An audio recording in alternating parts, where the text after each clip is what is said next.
ಗಣೇಶೋತ್ಸವ ಹಾಗೂ Eid ಮಿಲಾದ್ಗೆ DJ ban ಮಾಡಿರುವುದು ಸ್ವಾಗತಾರ್ಹ. ಯಾವುದೇ ಒತ್ತಡಗಳಿಗೆ ಮಣಿದು ಆದೇಶ ಹಿಂಪಡೆಯಬಾರದೆಂದು ಆಗ್ರಹಿಸಿ ಪರಿಸರ ಸಂರಕ್ಷಣಾ ವೇದಿಕೆ ಸದಸ್ಯರು ಜಿಲ್ಲಾಧಿಕಾರಿಗಳಿಗೆ ಮನವಿ ಸಲ್ಲಿಸಿದರು. ಜಿಲ್ಲಾಧಿಕಾರಿ ಕಚೇರಿಯಲ್ಲಿ ಡಿಸಿ ಗಂಗಾಧರ ಸ್ವಾಮಿ ಅವರನ್ನು ಭೇಟಿ ಮಾಡಿದ ಸದಸ್ಯರು ಗಣೇಶ ಹಬ್ಬ ಒಂದು ಸಾಂಸ್ಕೃತಿಕ ಹಾಗೂ ಭಕ್ತಿಪೂರ್ವಕ ಆಚರಣೆ. ಡಿಜೆ ಬಳಕೆಯಿಂದ ಯುವ ಸಮೂಹ ಪಾಶ್ಚಾತ್ಯ ಸಂಸ್ಕೃತಿಯತ್ತ ವಾಲುತ್ತಿದೆ. ಅಲ್ಲದೆ ಶಬ್ದ ಮಾಲಿನ್ಯದಿಂದ ವಯೋವೃದ್ಧರು, ಮಕ್ಕಳು, ಪ್ರಾಣಿ ಪಕ್ಷಿಗಳು, ಹೃದಯ ಸಂಬಂಧಿ ಕಾಯಿಲೆ ಇರುವವರು ಸಮಸ್ಯೆ ಅನುಭವಿಸುತ್ತಿದ್ದಾರೆ. ಹೀಗಾಗಿ ಹೊರಡಿಸಿರುವಂತಹ ಡಿಜೆ ನಿಷೇಧಾಜ್ಞೆಯನ್ನು ಮುಂದುವರಿಸಬೇಕೆಂದು ಒತ್ತಾಯಿಸಿದರು. ಈ ವೇಳೆ ಪರಿಸರ ಸಂರಕ್ಷಣಾ ವೇದಿಕೆ ಅಧ್ಯಕ್ಷ ಗಿರೀಶ್ ಎಸ್ ದೇವರಮನೆ, ಭ್ರಷ್ಟಾಚಾರ ವಿರೋಧಿ ವೇದಿಕೆ ಅಧ್ಯಕ್ಷ ಗುರುಪಾದಯ್ಯ ಮಠದ್, ಪರಿಸರವಾದಿಗಳಾದ ಕೆಟಿ ಗೋಪಾಲಗೌಡರು, ಪವನ್ ರೇವಣಕರ್, ಪ್ರಸನ್ನ ಬೆಳಕೆರೆ, ಶಿವಪ್ಪ ಸೇರಿದಂತೆ ಮತ್ತಿತರರಿದ್ದರು. ಗಣೇಶೋತ್ಸವ ಹಾಗೂ ಈದ್ ಮಿಲಾದ್ ಕಾರ್ಯಕ್ರಮಗಳಲ್ಲಿ ಡಿಜಿಯನ್ನು ನಿಷೇಧಿಸಿ ಜಿಲ್ಲಾಡಳಿತ, ಕರ್ನಾಟಕ ಸರ್ಕಾರ ಇವತ್ತು ಆ ಒಂದು ಆದೇಶವನ್ನು ನೀಡಿದೆ. ನಿಜಕ್ಕೂ ಇದು ಸ್ವಾಗತ ಕೋರ್ತೀವಿ. ಯಾಕೆಂದರೆ ನಾವು ಪ್ರತಿ ವರ್ಷವೂ ಒಂದು ಮನವಿಯನ್ನು ಮಾಡ್ತಾನೆ ಇದ್ವಿ, ಡಿಜಿಯನ್ನು ನಿಷೇಧಿಸಿ ಅಂತ. ಇವತ್ತು ಡಿಜಿಯಿಂದ ಎಷ್ಟು ಸಮಸ್ಯೆ ಆಗ್ತಾ ಇದೆ ಅಂದರೆ, ಸಾಕಷ್ಟು ಜನಕ್ಕೆ ಹಾರ್ಟ್ ಅಟ್ಯಾಕ್ ಆಗ್ತಾ ಇದೆ, ಕಿವುಡುತನ ಬರ್ತಾ ಇದೆ. ಆಮೇಲೆ ಇದು ಮೊದಲನೇದಾಗಿ ನಮ್ಮ ಸಂಸ್ಕೃತಿ ಅಲ್ಲೇ ಅಲ್ಲ, ಡಿಜಿ ನಮ್ಮ ಸಂಸ್ಕೃತಿ ಇಲ್ಲ. ಕೆಲವು ರಾಜಕೀಯ ನಾಯಕರು ಹೇಳ್ತಾ ಇದ್ದಾರೆ ನಮ್ಮ ಸಂಸ್ಕೃತಿ ಅಂತ. ಯಾವಾಗಿಂದ ಆಗಿದೆ ಅಂತ ಅವರೇ ಹೇಳಬೇಕು.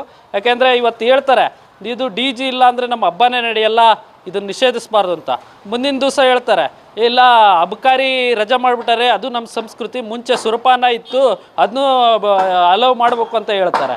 ಇಂಥದ್ದನ್ನೆಲ್ಲ ಮಾಡಬಾರ್ದು. ರಾಜಕೀಯ ನಾಯಕರು ಯಾವಾಗಲೂ ಸಾರ್ವಜನಿಕರ ಇಚ್ಛೆಯನ್ನು ನೋಡಬೇಕು. ಆಮೇಲೆ ಇವತ್ತು ಏನು ಆರೋಗ್ಯಕರ ಬೆಳವಣಿಗೆ ಆಗಬೇಕು. ಇವತ್ತು ಎಲ್ಲರೂ ಲಕ್ಷಾಂತರ ಜನ ಇದ್ದಾರೆ, ಅದರಲ್ಲಿ ಸ್ವಲ್ಪ ಜನ ಮಾತ್ರ ಯುವಕರು ಡಿ ಜೆ ಇರಲಿ ಅಂತದ್ದಾರೆ. ಇನ್ನು ಎಲ್ಲರೂ ಕೂಡ ಡಿ ಜೆ ಬೇಡ ಅಂತಲೇ ಒತ್ತಾಯ ಮಾಡ್ತಾ ಇರೋದು. ಯಾವುದೇ ಕಾರಣಕ್ಕೂ ಜಿಲ್ಲಾಡಳಿತ ಡಿ ಜೆಯನ್ನು ನೀಡಬಾರ್ದು, ಆದೇಶ ಹಿಂಪಡಿಬಾರ್ದು ಅಂತ ಈ ಮೂಲಕ ಆಗ್ರಹಿಸ್ತಾ ಇದ್ದೀವಿ. ಈಗ ಹಲವಾರು ಕಲಾ ತಂಡಗಳಿದ್ದಾವೆ. ನೀವು ನೋಡ್ಬೋದು, ಸಾಂಸ್ಕೃತಿಕ ಉತ್ಸವ ಅಂದರೆ ಮೈಸೂರು ನೆನಪಾಗುತ್ತೆ, ಡಿ ಜೆ ಅಲ್ಲ. ಕಲಾ ತಂಡಗಳಿದ್ದಾವೆ, ಆಮೇಲೆ ನಮ್ಮ ಸಮಳ ಇದೆ, ಆಮೇಲೆ ಕಂಸಾಳೆ ಇದೆ, ಡೊಳ್ಳಿದೆ, ಇಂಥ ಹಲವಾರು ಜಾನಪದ ಇವು ಇದೆ ಕಾರ್ಯಕ್ರಮಗಳಿದ್ದಾವೆ. ಆಮೇಲೆ ರನ್ನಿಂಗ್ ಆರ್ಕೆಸ್ಟ್ರಾ, ಗಣಪತಿಗಳ ಬಗ್ಗೆ ಆಗಿರ್ಬೋದು, ದೇವರ ಭಕ್ತಿಗಳಾಗಿರ್ಬೋದು. ಇವತ್ತು ಡಿ ಜೆಯಲ್ಲಿ ಎಲ್ಲೂ ದೇವರ ಭಕ್ತಿ ಇಲ್ಲ. ಇವರೆಲ್ಲ ಓಪನ್ ಪಬ್ ಮಾಡಕ್ಕೆ ಕೊಟ್ಟಿದ್ದಾರೆ ಅಷ್ಟೇ. ದಾವಣಗೆರೆನೇ ಒಂದು ಓಪನ್ ಪಬ್ ಮಾಡಕ್ಕೆ ಕೊಟ್ಟಿದ್ದಾರೆ, ಅದು ಬಿಟ್ಟರೆ ಏನಿಲ್ಲ. ಹಿಂದುತ್ವದ ಹೆಸರಲ್ಲಿ ಓಪನ್ ಪಬ್ ಮಾಡಕ್ಕೆ ಕೊಟ್ಟಿದ್ದಾರೆ, ಅದು ಬಿಟ್ಟರೆ ಏನೂ ಇಲ್ಲ.